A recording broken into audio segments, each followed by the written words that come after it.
Fidel Castro is proving to be as divisive in death as he was in life, dividing the world over exactly what he was. Canadian Prime Minister Justin Trudeau called the brutal communist dictator a remarkable leader who served his people. Irish President Michael Higgins said Castro was for freedom and the oppressed. And the Washington Post called Castro a spiritual beacon before reportedly changing the headline to political beacon.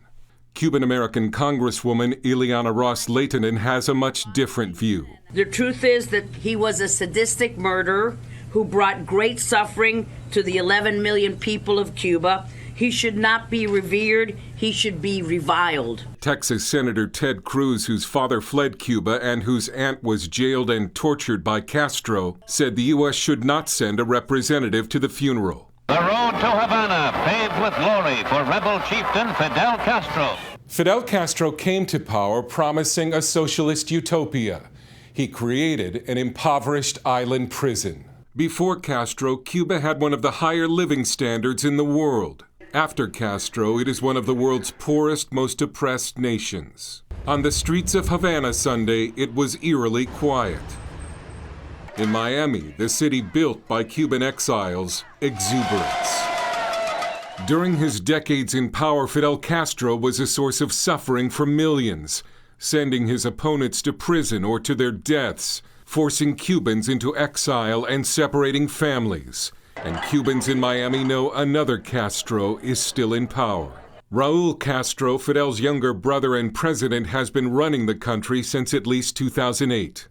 The repression continues, the lack of freedom continues. After Raul, the heir apparent is 56-year-old Miguel Diaz-Canel, a Castro loyalist, with the public image of a dull bureaucrat. What's next in U.S.-Cuba relations? President Obama worked for closer diplomatic ties, but that's a move President-elect Donald Trump seems likely to change. We will cancel Obama's one-sided Cuban deal made by executive order if we do not get the deal we want and the deal that people living in Cuba and here deserve.